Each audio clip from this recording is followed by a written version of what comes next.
الحمد لله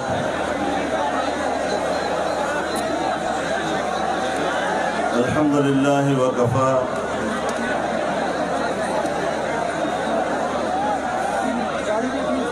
والصلاة والسلام على سيد الرسل وخاتم الأنبياء وعلى آله وصحبه ومن بهديه مهتدى.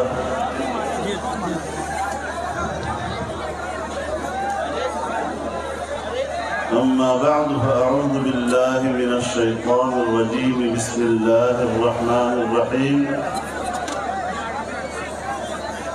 يريدون ليطفئوا نور الله بأفواههم والله متم نوره ولو كره الكافرون. صدق الله العظيم.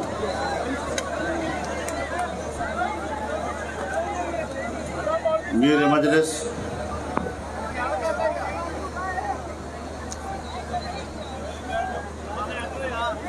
اکابر علماء کرام،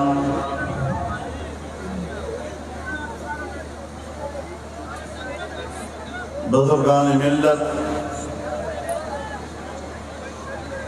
برادران اسلام، شمع رسالت کے پروانوں،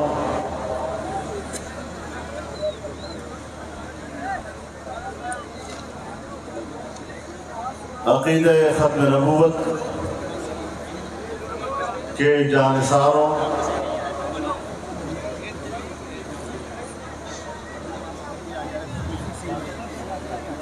میں عالمی مجلس تحفظ ختم نبوت کا دل کی گہرائیوں سے شکر گزار ہوں کہ جس مقدس عنوان کے ساتھ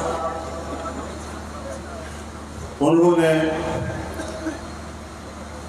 آج کے اس فقید المثال اجتماع کا اہتمام کیا ہے، مجھے بھی اس میں شرکت کی سعادت سے نوازا ہے۔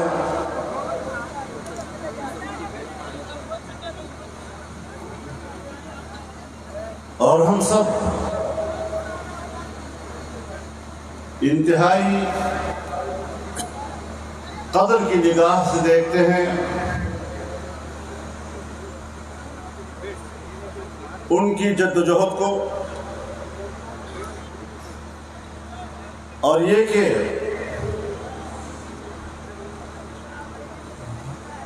عقیدہ ختم نبوت کے سرحدات کی وہ جس جانفشانی کے ساتھ چوکیداری کر رہے ہیں، یقیناً یہ ہماری تاریخ کا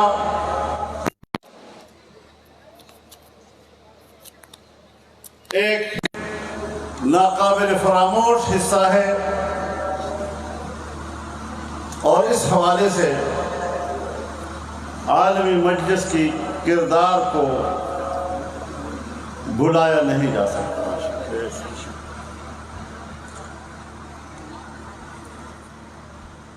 میرے محترم دوستو،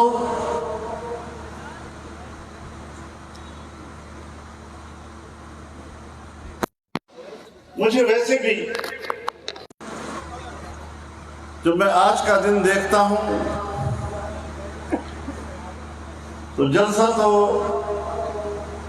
6 ستمبر کو رکھا گیا، لیکن 1 گھنٹہ ہوا 7 ستمبر بھی داخل ہو چکا ہے۔ 6 ستمبر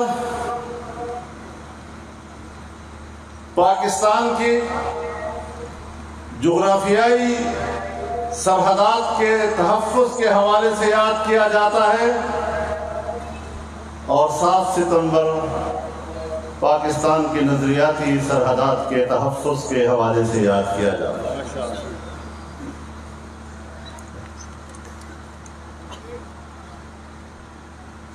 سرحدات کی جنگ میدانوں میں لڑی گئی، اور ہمارے سپوت نے قربانیاں دی، زندہ دلان لاہور نے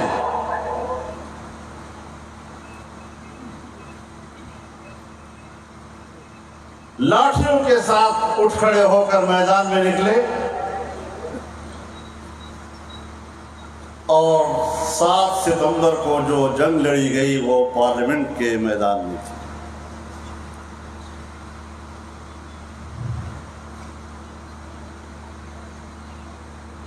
اب یہ ہماری تاریخ کا حصہ ہے اور ہم نے تاریخ کے اس حصے کو زندہ رکھنا ہے۔ اس جذبے کو ہم نے نئی نسلوں کے حوالے کرنا ہے۔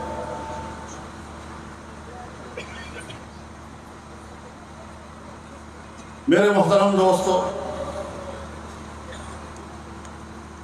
کافی وقت بیت چکا ہے، شاید اب آپ بھی زیادہ لمبی باتیں سننے کے تاب نہیں رکھتے ہوں گے،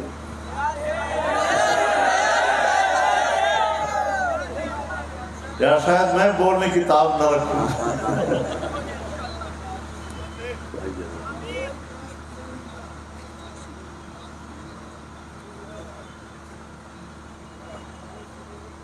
ہم نے اس حوالے سے دیکھنا ہے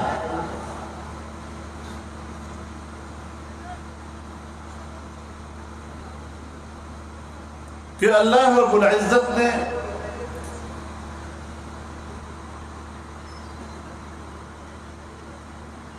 اسلام کو ایک کامل اور مکمل دین اعلان کیا۔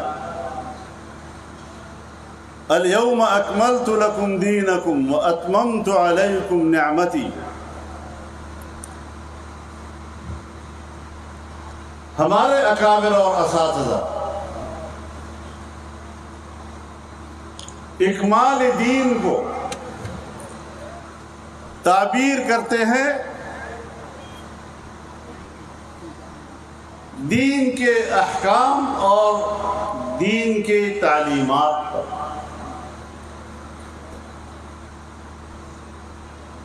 وَأَتْمَمْتُ عَلَيْكُمْ نِعْمَتِي، اور میں نے اپنی نعمت تم پر تمام کر دی۔ اتمام نعمت کو تعبیر کرتے ہیں اس دین کی حاکمیت سے۔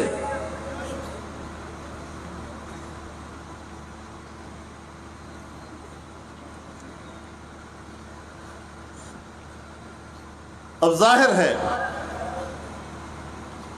کہ جب اللہ تعالیٰ فرمائے گا واللہ متم نورہ، تو دین جو اللہ کا نور ہے، نور ہدایت ہے، وہ جب اتمام کا تقاضا کرتا ہے تو اس کا معنی یہ ہے کہ وہ حاکمیت کا تقاضا کرتا ہے۔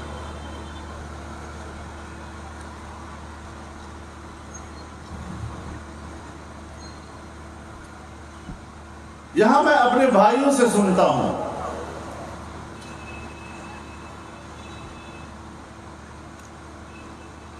کہ ختم نبوت ایک غیر سیاسی عنوان ہے۔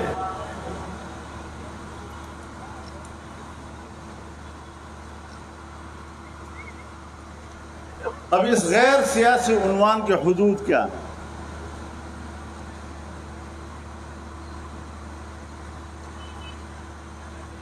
کہاں تک یہ عنوان غیر سیاسی ہے؟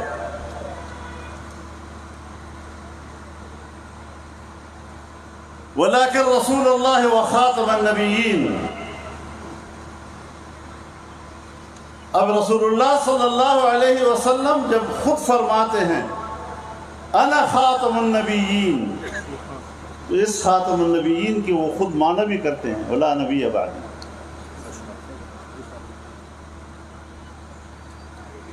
اب یہی لا نبی بعدی آپ نے ختم نبوت کے حوالے سے بھی فرما دیا، انا خاتم النبیین لا نبی بعدی،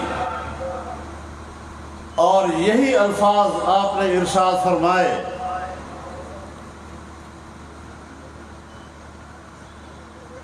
کانت بنو اسرائیل تسوسهم الانبیاء کلما ہلک نبی خلفہ آخر ولا نبی بعد، کہ بنی اسرائیل کی سیاست انبیاء کیا کرتے تھے، ایک جاتا تھا دوسرا اس منصب کو سنبھالتا تھا، اب آخری میں ہوں ولا نبی بعد۔ تو ختم نبوت باعتبار عقیدے کے وہاں بھی اس کی تعبیر لا نبی بعدی، اور ختم نبوت باعتبار سیاست کے وہاں بھی لا نبی بعدی، میرے بعد کوئی نبی نہیں آئے گا۔ لہذا جو قوت اس بات کی کوشش کر رہی ہیں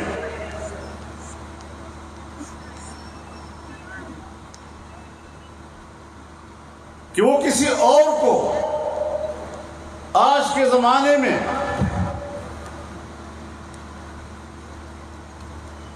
انسانیت سے بطور نبی کے منوائیں، وہ سن لیں کہ وہ سائے لا حاصل کر رہے ہیں، اس لیے کہ عقیدہ ختم نبوت یہ لاوارث نہیں ہے۔ لیکن میں ایک اور پہلو سے کچھ بات کرنا چاہوں گا، ہمت کر کے، کیونکہ یہاں پر موضوع محدود ہے،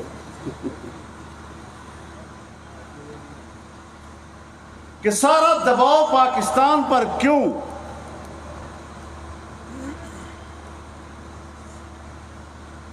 ہم تو تاریخ کے اعتبار سے بر صغیر کا حصہ ہیں،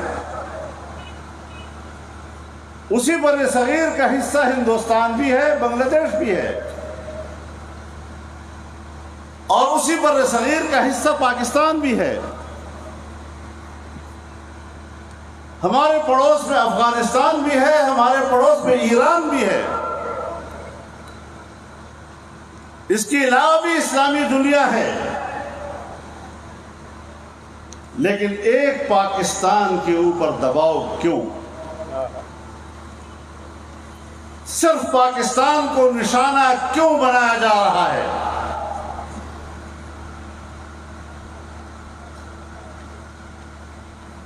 قادیان تو ہندوستان میں رہ گیا،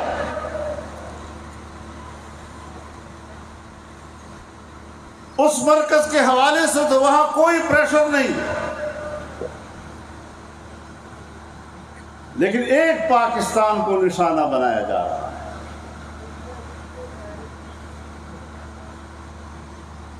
کہ آئینی ترمیم واپس لو، 24 کروڑ پاکستانیوں کی قوم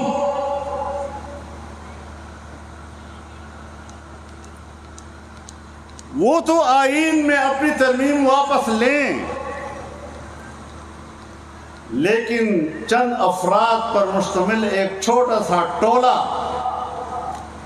وہ آئینی ترمیم کو قبول نہ کرے۔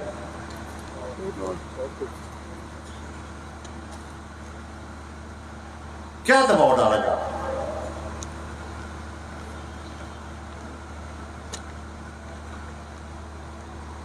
صرف ایک حوالے سے نہیں، کبھی اسرائیل کو تسلیم کرانے کے حوالے سے پاکستان پر دباؤ،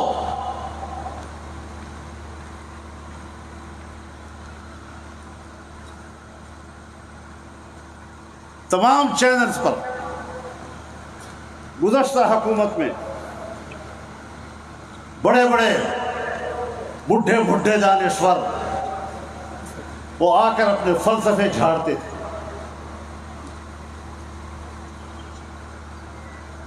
ان کو اسرائیل کی تسلیم کرنے میں تو اپنا مفاد نظر آتا ہے، لیکن اپنے فلسطینی بھائیوں کے خون پر ان کو رحم نہیں آتا۔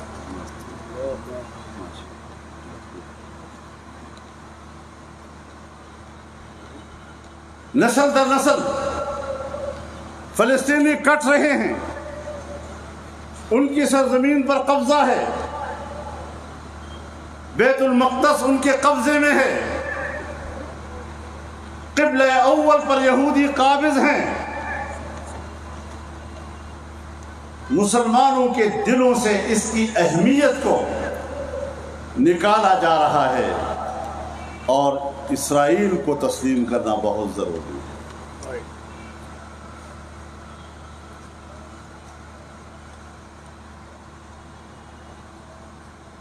پھر آپ دیکھیں کہ اقتصادی حوالے سے امریکہ ہو یا مغربی دنیا اور پوری دنیا کی سرمایہ دارانہ قوتیں، اس نے صرف پاکستان کو اپنا نشانہ کیوں بنایا ہوا ہے؟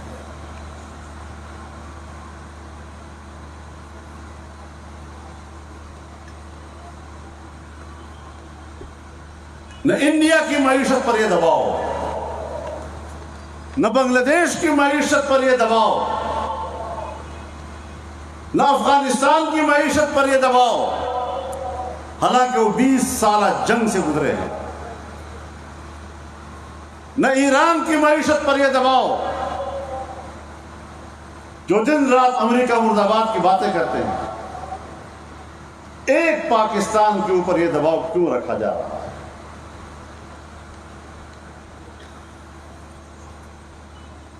اور میں بابانگ دوہل ایک بات کہتا ہوں، بلا خوف تردید یہ بات کرتا ہوں کہ پاکستان پر 2018 میں جو حکومت مسلط کی گئی وہ اسی ایجنڈے کے ساتھ مسلط کی گئی۔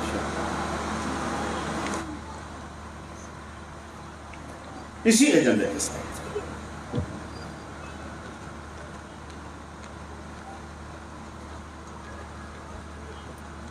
ہمارے لوگ ٹرمپ کے دفتر تک پہنچے اور کچھ کمٹمنٹس کر کے واپس آئے، اسرائیل کو تسلیم کرنا ہے، قادیانیوں کی غیر مسلم اقلیت کی ترمیم ختم کرنی ہے، کشمیر کو انڈیا کے حوالے کر دینا ہے،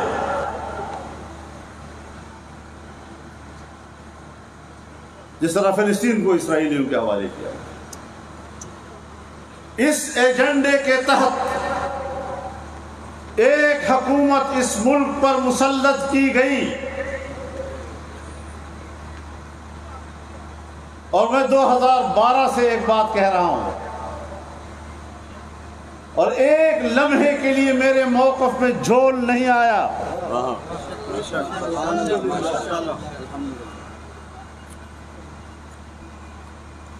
اور اس ایجنڈے پر دھاندلی کے ذریعے لائی گئی حکومت کو اگر سر بازار چیلنج کیا گیا تو جمعیت علماء اسلام کے کارکن نے اس کے لیے کمر مانگا۔ نعرہ تکبیر، آج ختم نبوت، آج تیری جرت کو، آج تیری بصیرت کو۔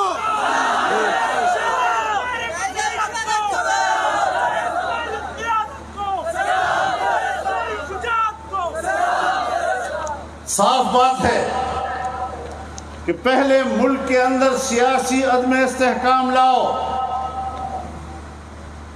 چنانچہ 1916 کے بعد 2016 کے بعد سیاسی عدم استحکام لایا گیا۔ پاکستان کے اندر بیرونی سرمایہ کاری کے راستے روکے گئے، چین کی بہت بڑی سرمایہ کاری، اس کا راستہ روکنے کی کوشش کی گئی، اور جب سی پیک معاہدہ ہو گیا، کام شروع ہو گیا، تو امریکہ کو ہوش آیا، ان کی اداروں کو ہوش آیا، اور پھر اپنی کٹپتلی حکومت داندی کے ذریعے پاکستان پر مسلط کی تاکہ پاکستان کے اندر بیرونی سرمایہ کاری کا راستہ روکا جا سکے، اور پھر انہوں نے روکا۔ سپیک کے بہت بڑے میگا پروجیکٹ کو فریز کر دیا گیا، سرمایہ کاری ختم ہو گئی ملک کے اندر، ترسیلات رک گئی، اور اس طرح ملک کو معاشی عدم استحکام کا شکار بنایا گیا۔ مجھے حیرت ہوتی ہے ایسے لوگوں کے عقلوں پر، ان کے دماغوں پر، ان کے کھوپڑیوں میں پتہ نہیں دماغ ہے یا بھوسا بھرا ہوا، ان کے سینوں میں دھڑکتے دل ہیں یا جامد پتھر ہیں۔ یہ گمراہی کے اور ضلالت کے ان اندھیروں میں چلے گئے ہیں کہ جہاں اب ان کے لیے شاید ہدایت کی روشنی کی کوئی رونق بھی باقی نہیں رہی۔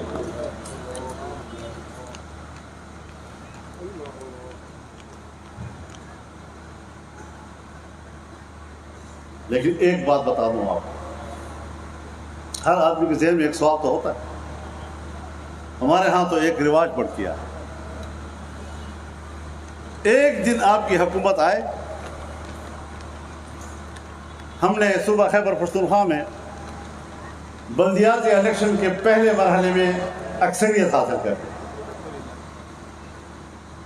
تو مجھے یاد ہے ایک خاتون اینکر ہمارے جمعیت کے ایک ترجمان سے پوچھتے ہیں، اب تو صوبہ خیبر پختونخوا میں بلدیاتی الیکشن جمعیت نے جیت لیا ہے، اب تو وہاں پر مہنگائی نہیں ہوگی نا؟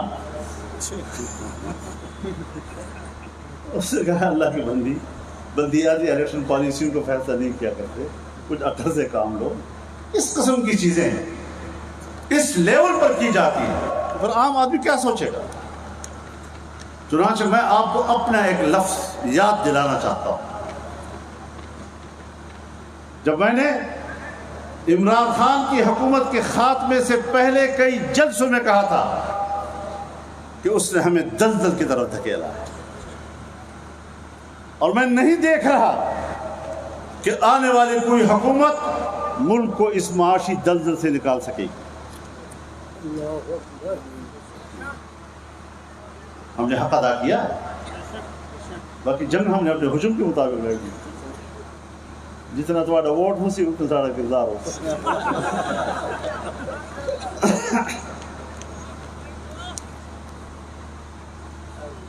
مولانا لقمان ندوی صاحب کو اللہ تعالیٰ غریق رحمت فرمائے، وہ تو سرائکی میں اور ریاستی میں تقریر کرتے تھے تو کہتے تھے کہ جنرل تو ایک مولوی صاحب کو دے دو، فوراً پوچھتے ہو اسلام کا ڈڑھا سی ایسا کوئی کھیسے پائی بدے ووٹ ایک نہیں دیتے، کم وقت ہو اسلام کب آئے گا؟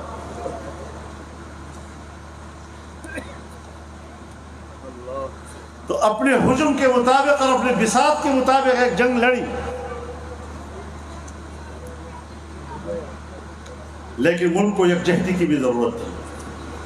جب معاشی عدم استحکام آتا ہے تو پھر ملک کے مختلف علاقوں میں بغاوتیں شروع ہو جاتی ہیں۔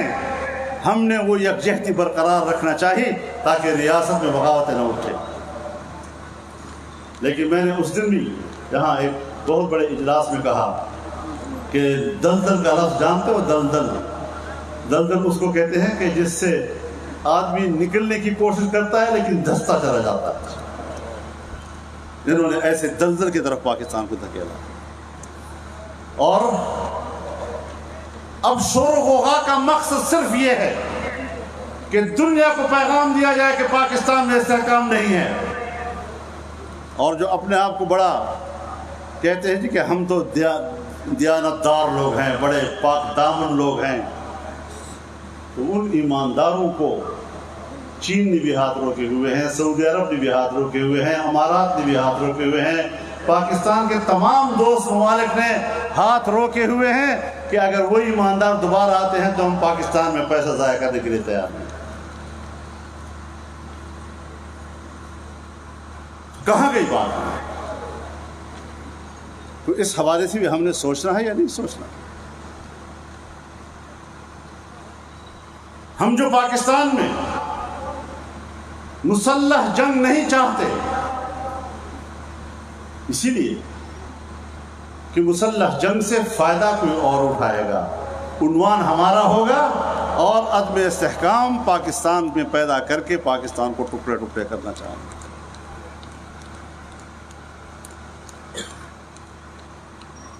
جمعیت علماء نے یہ کردار ادا کیا،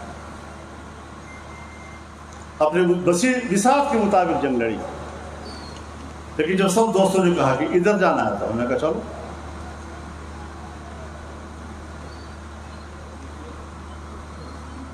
یہ ساری چیزیں آپ کو سمجھنی ہوں۔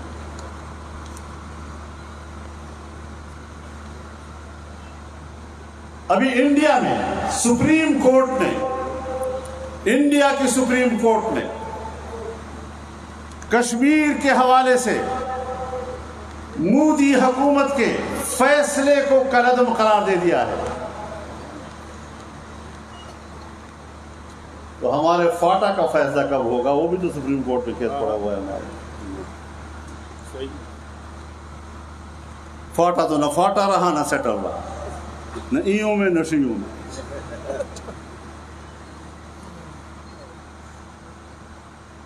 جس امن کے لیے 11-12 آپریشنز کیے گئے، آج بھی وہاں صورتحال جو کہ تو ہے، ٹارگٹ کلنگ ہو رہی ہے۔ یہ جو سانحہ باجوڑ ہوا، اس سانحہ باجوڑ میں جمعیت علماء اسلام کے 73 ساتھی شہید ہوئے ہیں، لیکن اس واقعے سے پہلے 1.5-2 سالوں سے ہمارا ٹارگٹ کی بنیاد پر شہید ہونے والا 19واں ساتھی تھا۔ یہ کیوں نشانہ بنتا رہا؟ کیوں ہمیں ٹارگٹ بنایا گیا؟ ہم تو اسلام کی بات کرنے والے ہیں، ہم تو پاکستان میں شریعت کی بات کرنے والے ہیں، آئین پاکستان پر عمل درآمد کرنے والے لوگ ہیں، قانون کو شرعی بنانے کی بات کرنے والے لوگ ہیں۔ ہمیں کیوں برداشت نہیں کیا جا رہا؟ تو کبھی کبھی ہوتا یہ ہے کہ عنوان ہمارا ہوتا ہے، اس پر قربانیاں ہماری ہوتی ہیں، نتائج کسی اور کے ہاتھ میں ہوتے ہیں، نتائج کوئی اور سامنے آتے ہیں۔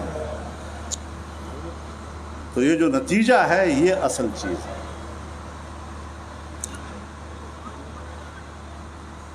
علماء کرام جانتے ہیں، ایک ہے تدبیر، ایک ہے تدبر۔ تدبیر اور تدبر دونوں کا مادہ ہے دال بے رے، یعنی النظر علی دبر الامور، کہ جو بھی فیصلہ کرو، تدبیر کرو، تدبر کرو، تو اپنے معاملات کے انجام پر پہلے نظر ڈالو۔ پھر جو انسانی اور بشری قوت میں جو آپ کے بس میں ہے آپ کریں، نتائج پھر بھی اللہ کے ہاتھ میں۔ لیکن صرف جذبے کی بنیاد پر اٹھ کھڑا ہو جانا اور خود کو انجام سے بے خبر رکھنا، اور سیاست و حکومت، حضرت شیخ زکریا صاحب رحمہ اللہ فرماتے ہیں کہ حکومت الہیہ کے لیے اور امارت اسلامیہ کے لیے قوت بمنزل رکن کے ہے، بغیر قوت کے جنگ نہیں لڑی جاتی۔ تو جس میدان میں ہے اس میدان کی قوت حاصل کرو، سیاسی قوت حاصل کرو، پارلیمانی قوت حاصل کرو۔ تو پارلیمانی قوت تھی آپ کے پاس، تو صحابہ کرام اور اہل بیت اطہار کا بل پاس ہوا یا نہیں؟ الحمدللہ الحمدللہ۔ قائد جمعیت مولانا فضل الرحمان زندہ باد، اکابر علماء دیوبند زندہ باد، قائد جمعیت مولانا فضل الرحمان زندہ باد۔ اب وہ جب بل پاس ہوا ہے، ہمارے صدر عارف کیا ہے دہلوی علوی عارف علوی نے اس کو واپس کر دیا. کوئی ان سے پوچھے خدا کا خوف کرو. چند دن پہلے آرمی ایکٹ میں ایک ترمیم ہوئی کہ اگر فوج کی یا جنرل کی کوئی توہین کرے تو اس کی سزا میں اضافہ.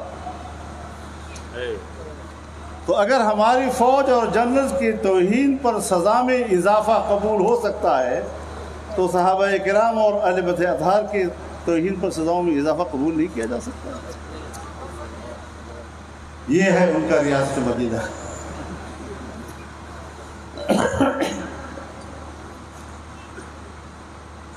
ریاست مدینہ کے معنی کیا ہیں؟ قانون سب کے لیے برابر ہونا چاہیے. قانون کی نظر میں سب ایک ہونے چاہیے, یہی کہتے ہیں نا. لیکن وہی قانون اگر ان کے خلاف متوجہ ہوتا ہے, نہیں ہمارے خلاف نہیں, کہاں گیا تمہارا ریاست مدینہ میں فلسفہ؟ وہ قانون آپ کے خلاف نہیں. اور اگر ریاست مدینہ ہو اور قانون ریاست مدینہ کا ہو اور پاکستان میں وہ نافذ العمل ہو تو پھر تو آپ کو چوراہے پہ کھڑا کیا جائے گا. تمہیں اپنے جرائم کا پتہ ہے؟ تم کہاں کھڑے ہو؟